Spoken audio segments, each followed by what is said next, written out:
ఒకప్పుడు ఒక చిన్న గ్రామంలో ప్రతి సంవత్సరం హాలోవీన్ రాత్రి మాత్రమే పెరిగే ఒక మాయా గుమ్మడికాయ పొలం ఉండేది.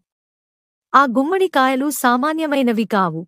అవి చంద్రకాంతిలో మృదువుగా మెరుస్తూ ఒకదానికొకటి రహస్యాలను చెప్పుకునేవి. ఎల్లీ మరియు ఆమె చంటి తమ్ముడు మ్యాక్స్ హాలోవీన్ని చాలా ఇష్టపడేవారు.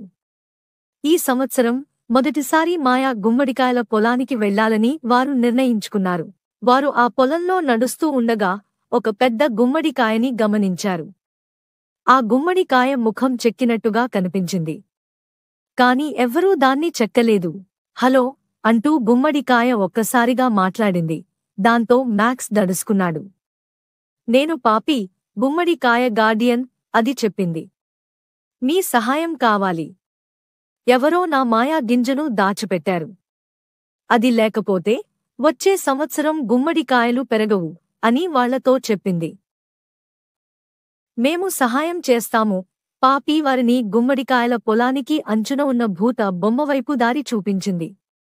ఆమె చాలా అనుమానాస్పదంగా ఉంది అని చెప్పింది. వారు దగ్గరికి వెళ్లగా భూత బొమ్మ ఊగి మాటలాడింది.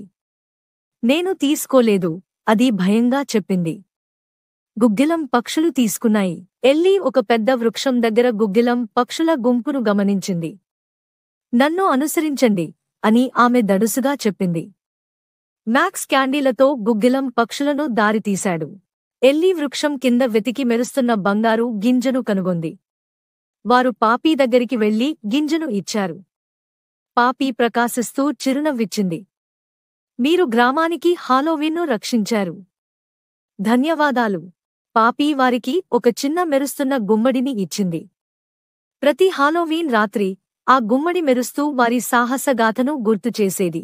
ఆ రాత్రి నుంచి ఎల్లీ మరియు మ్యాక్స్ కదంబం పొలానికి హీరోలుగా మారిపోయారు. ఎప్పుడూ కొత్త మాయా హాలోవీన్ మిస్టరీ కోసం సిద్ధంగా ఉండేవారు.